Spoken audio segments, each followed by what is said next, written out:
comrades. This video is meant for those of the Christian faith. Was Jesus a socialist? Obviously, Jesus is all about kindness, while socialism is an economic and social system that is beyond any relevant matters of kindness. To get an accurate answer to our question, we need to first define socialism. Socialism, which is also known as lower stage communism, begins with the replacement of state ownership. By this, I mean that the working class will replace the capitalist class and take over the state from them. The vanguard party representing the working class will then seize the means of production and begin the economic transition from capitalism to communism. Socialism was not a term in any language back when Jesus was in the flesh, nor are there any specific quotes in the Bible of socialism being a demand of God or anyone else.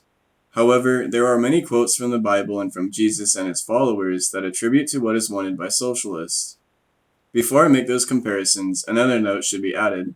Greed is seen as a sin in Christianity, and sins are meant to be refused.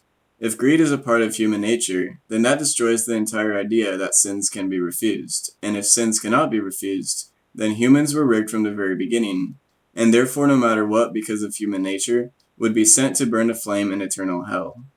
Now obviously, because greed is a sin that we must refuse, in turn it is avoidable, and socialists want to replace capitalism with socialism because capitalism forces people to be greedy to survive, while socialism puts human needs before such things. Capitalists do not earn their wealth. Sure, they understand how to make a business, how to price products, what to make, and how it should be made, but if you really think about it, the common worker can figure that out too. When the working class owns the state, so will the means of production, and in turn, the community will create the demand for what to produce and how. And since socialism does not focus on profit before human need, there would be a lot more room to reward those who work. Another thing that most conservatives have is a strong view of borders, yet whose land is this? Did God give permission to the congressmen to say whose land is for what? If anything, this land belongs to the Native Americans. Nationalism is more or less the sense of feeling patriotic for a state, to the point of defending its actions and being proud of their riches that you don't have. An example of nationalism in the United States is when they were expanding westward to increase their territorial size. In order to make this westward expansion popular and accepted, the government used the name of God in vain by saying that he okayed the Americans expanding to the western shore, and they called it manifest destiny. Even if this is true, did God approve of the idea of killing the natives who innocently lived there already to be slaughtered for that land? What is with Christian conservatives defending borders when the earth is for all of humanity? Do you feel that immigrants are going to steal your jobs? Don't think that they're going to steal your jobs, but instead think of how it is the capitalists that are willing to undermine you, an intelligent worker, by taking advantage of someone who came there seeking a better life, who is oblivious to the capitalists' greedy action of hiring them for cheaper wages. I must iterate that again. Immigrants are workers just like you. The greedy rich are hiring them over you because they know they can get away with it, and it is very nationalistic of you to blame the oblivious immigrant rather than the rich capitalist who is in charge of putting them there. Now to get back on track, here are some religious quotes that hold resemblance to socialist demands. Jesus says, and I quote, "It is easier for a camel to go through the eye of a needle than for a rich man to enter the kingdom of God," end of quote. Jesus was warning us not to put the acquisition of money and material possessions above our spiritual and moral lives, and that is true. However, is imperialism morally justifiable? Capitalist states prey over third world societies in order to expand themselves in the world market. Many societies in the third world were not starving or suffering before the capitalists arrived. They were practicing primitive communism, which is a system of communal governments in order to survive. Sure, these natives did not have the best water, nor did they have air conditioning. However, they were getting along fine, and had they been starving and suffering all these centuries, they would have been dead when the capitalist states found them. No, the capitalist states saw what they needed to expand their markets, resources that could not be found in their own state. Pineapples, cocoa beans, coal, etc. And when they started taking them greedily because they could, the native societies there who depended on these resources could not survive without them. So the capitalists offered them terrible jobs to help harvest these resources for them and offered petty wages that they could not refuse. Most of these wage slaves are stuck in a position where asking for a raise is not possible. They are literally working to survive and nothing else. This act is just one issue that capitalism inflicts, but it is one that is morally wrong and cannot be allowed.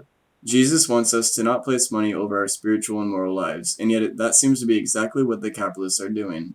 And even if some capitalists genuinely believe that they earn their wealth, capitalism is still a system that requires others to suffer and to be greedy in order to get anywhere. Jesus says in Matthew 6:24, "No one can serve two masters. Either he will hate the one and love the other, or he will be devoted to the one and despise the other. You cannot serve both God and money." End of quote. Because capitalism puts profit before need, capitalists are servants to money. Under socialism, our needs go before any profits become into consideration. Therefore, people do not have to worry about money, or become a servant to it. Because what a capitalist does is done by workers. The cooperative property is owned through worker co-ops, and the public property is owned by the entirety of society. Since the people have a say in production and property, they are doing what is in their interest, not in the interest of profit and greed itself. People work for their wealth like they deserve. Now, a pope named Gregory the Great had an interesting view. He says, and I quote, "In vain do they think themselves innocent, who appropriate to their own use alone those goods which God gave in common, by not giving to others that which they themselves receive.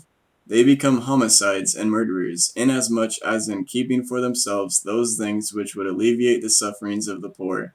We may say that every day they cause the death of as many persons as they might have fed and did not." End of quote.